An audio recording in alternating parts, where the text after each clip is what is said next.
Pemirsa, terima kasih Anda masih bersama kami. Kita ke informasi maskapai penerbangan nasional PT Garuda Indonesia Persero Tbk dengan kode saham GIAA resmi mengubah skema penerapan bagasi dari konsep berat menjadi konsep jumlah koli atau piece concept, di mana langkah modernisasi layanan ini memberikan alokasi kapasitas bagasi yang lebih besar hingga mencapai 64 kg guna memberikan kepastian bagi para penumpang. PT Garuda Indonesia Persero Tbk resmi mengubah skema penerapan bagasi dari weight concept menjadi piece concept untuk meningkatkan kenyamanan layanan.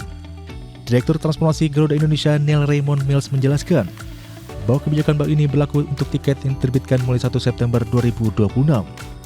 Sementara itu bagi penumpang dengan tiket yang diterbitkan sebelum 1 September 2026 tetap akan mengikuti ketentuan bagasi lama yang tercantum pada tiket perjalanan mereka. Melalui skema piece concept ini, para penumpang diizinkan bawa koper di bagasi hingga berat maksimal 64 kg, tergantung rute dan kelas penerbangan. Neil menegaskan bahwa implementasi aturan baru ini merupakan bentuk transformasi perusahaan dalam modernisasi layanan sekaligus memberikan kepastian. Dengan ketentuan jumlah koli yang semakin jelas, para pengguna jasa diharapkan dapat mempersiapkan barang bawaan mereka dengan lebih mudah sejak tahap perencanaan. Berdasarkan rincian aturan baru, alokasi bagasi untuk kelas bisnis domestik dan internasional ditetapkan sebanyak 2 koper dengan berat masing-masing 32 kg atau total 64 kg. Untuk segmen domestik, kelas ekonomi penumpang kini mendapatkan jatuh 1 koper maksimal 23 kg atau meningkat dari ketentuan sebelumnya yang sebesar 20 kg.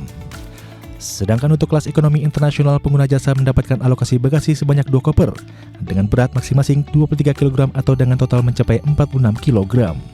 Berbagai sumber untuk ID Actiono.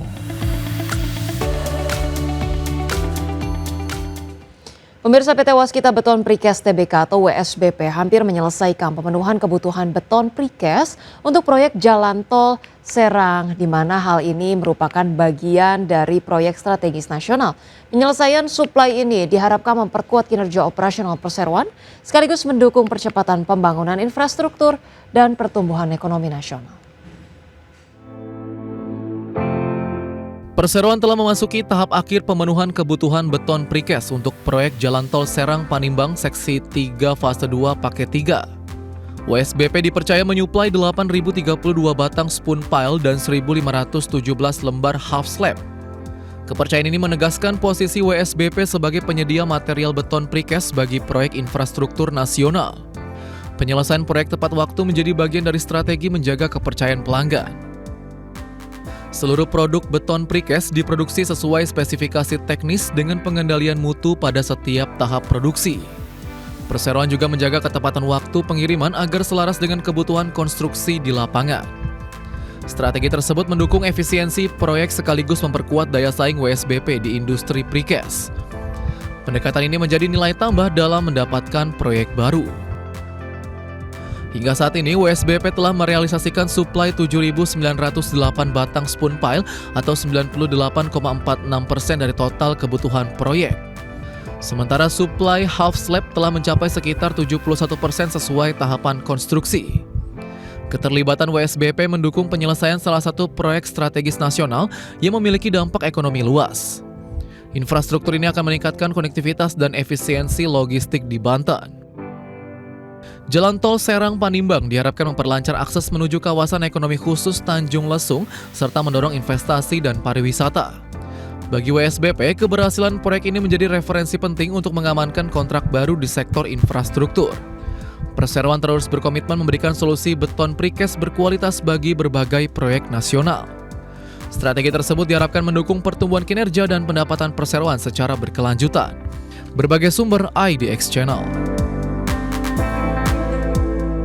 Kabar gembira untuk pengusaha kecil nelayan.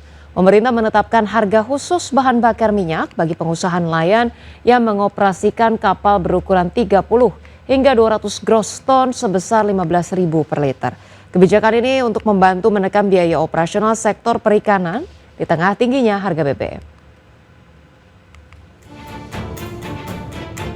Menteri Koordinator Bidang Perekonomian Erlangga Hartarto mengumumkan diskon bahan bakar minyak jenis solar non-subsidi atau solar industri senilai 3.600 per liter, khusus untuk kapal nelayan dengan kapasitas 30-120 gross tonnage. Erlangga mengungkapkan harga solar industri untuk nelayan kapal besar telah menembus 21.300 per liter, tetapi ongkos produksi solar rata-rata berada di sekitar 18.600 per liter. Dengan demikian, pemerintah memutuskan untuk memberikan diskon sejumlah 3.600 per liter, khusus untuk kapal nelayan dengan kapasitas 30 hingga 200 GT, yang diberikan dalam kurun 6 bulan ke depan dengan kuota sekitar 400.000 kiloliter. Pengusaha nelayan yang memiliki kapal dari 30 GT gross ton sampai dengan 200 gross ton.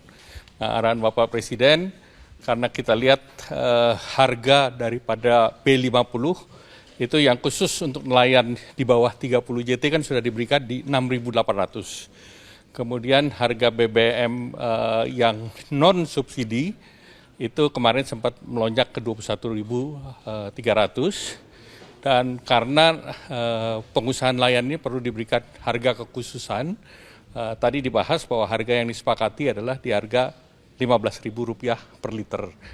Dan kemudian harga daripada BBM yang non subsidi ini berdasarkan harga rata-rata produksi solar di dalam negeri itu bisa dipatok di angka 18.600. Erlangga menambahkan diskon solar nelayan bakal dibayar dari dana pungutan ekspor minyak kelapa sawit atau crude palm oil, sehingga tidak menggunakan anggaran pendapatan dan belanja negara.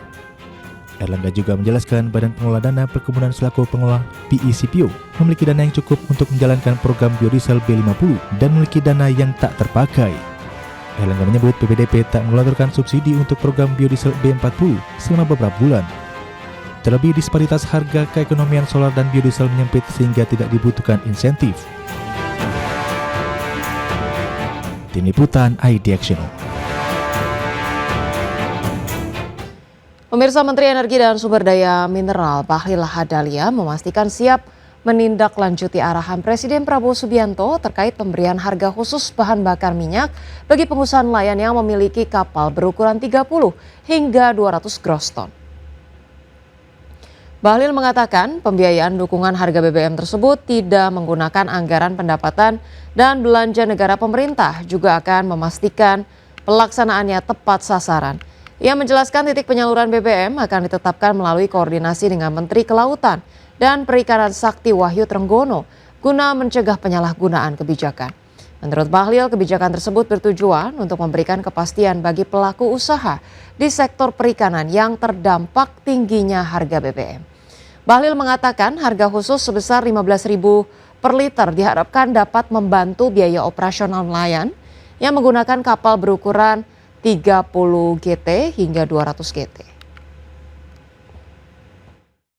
Kami segera akan membuat surat keputusan dari SDM untuk ditindaklanjuti. Nah, terkait dengan subsidi, tadi Pak Menko dari BP2 PKS ya. Jadi kita tidak pakai dana APBN.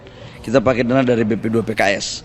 Nah, ini nanti agar tidak disalahgunakan, nanti kita akan minta titik-titiknya akan ditentukan oleh koordinasikan dengan Menteri Perikanan. Supaya apa? Jangan sampai niat baik pemerintah untuk membantu nelayan, tapi kemudian salah lagi dipergunakan. Pemirsa, Perum Bulog menggandeng Perkumpulan Penggilingan Padi dan Pengusaha Beras Indonesia atau Perpadi dalam pengolahan 2 juta ton cadangan beras pemerintah menjadi beras premium komersial hingga akhir 2026. Kolaborasi ini menjadi bukti sinergi pemerintah dengan pelaku usaha penggilingan padi dalam menjaga ketersediaan dan kualitas beras nasional. Perusahaan Umum Bulog menggandeng Perkumpulan Penggilingan Padi dan Pengusaha Beras Indonesia atau Perpadi dalam mendukung swasembada pangan di tanah air. Salah satunya dengan kerjasama pengolahan 2 juta ton cadangan beras pemerintah menjadi beras premium komersial hingga akhir tahun 2026. Menurut Direktur Utama Perum Bulog Ahmad Rizal Lamdani, seluruh penggilingan yang terlibat bakal memenuhi persyaratan dalam pengolahan cadangan beras pemerintah menjadi beras premium berkualitas tinggi. Bulog akan membentuk tim terpadu dalam memverifikasi penggilingan yang layak mengolah kebijakan pemerintah ini. Pengolahan beras cadangan beras pemerintah, CBP pemerintah sejumlah 2 juta ton untuk dijadikan beras komersial. Nah, karena kami dari Bulog paham betul bahwa Bulog sendiri juga tidak akan mampu untuk mengolah sebesar itu Dan oleh karena itu kami bersinergi dengan Perpadi yang dalam hal ini adalah Persatuan Pengusaha Penggilingan Padi seluruh Indonesia untuk bersinergi dengan Bulog dalam rangka mengolah cadangan beras pemerintah sejumlah 2 juta ton menjadi beras komersial.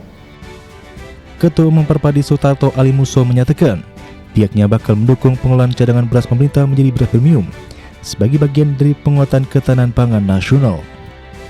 Terima kasih kepada Pak Dirut Bulog yang sudah mengajak kami, mengundang kami bersama-sama untuk membahas dan sekaligus nantinya melaksanakan program pemerintah dalam rangka menuju kepada kedaulatan pangan yang kita cita-citakan bersama. Tentunya perlu sinergi antara pemerintah dengan semua komponen termasuk pelaku bisnis. Kolaborasi antara Bulog dan Perpadi ini menjadi bukti sinergi pemerintah dengan pelaku usaha penggilingan padi dan menjaga ketersediaan dan kualitas beras nasional. Dari Jakarta, Devirman Syah, Tim Liputan IDX Channel. Pemirsa, Lembaga Pemeringkat Kredit S&P menegaskan kembali peringkat utang Indonesia di level BBB, di mana keputusan tersebut mencerminkan keyakinan S&P bahwa fundamental ekonomi Indonesia tetap kuat meskipun menghadapi tekanan pada posisi fiskal dan sektor eksternal. Lembaga Pemeringkat Kredit S&P menegaskan kembali peringkat utang Indonesia di level BBB. S&P menilai tekanan yang belakangan terjadi pada posisi fiskal dan sektor eksternal Indonesia bersifat sementara, serta berpotensi diimbangi oleh kenaikan harga komoditas dan langkah penghematan belanja pemerintah. Keputusan tersebut mencerminkan keyakinan S&P bahwa fundamental ekonomi Indonesia tetap kuat meskipun menghadapi tekanan pada posisi fiskal dan sektor eksternal. Menurut S&P, membaiknya harga komoditas dapat menopang penerimaan negara dan kinerja sektor eksternal Indonesia, sementara kebijakan efisiensi belanja diharapkan membantu menjaga disiplin fiskal di tengah ketidakpastian ekonomi global.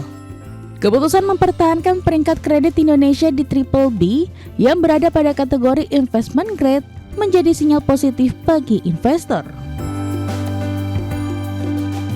Peringkat tersebut menunjukkan bahwa Indonesia dinilai memiliki kemampuan yang memadai untuk memenuhi kewajiban finansialnya meski tetap menghadapi sejumlah risiko eksternal.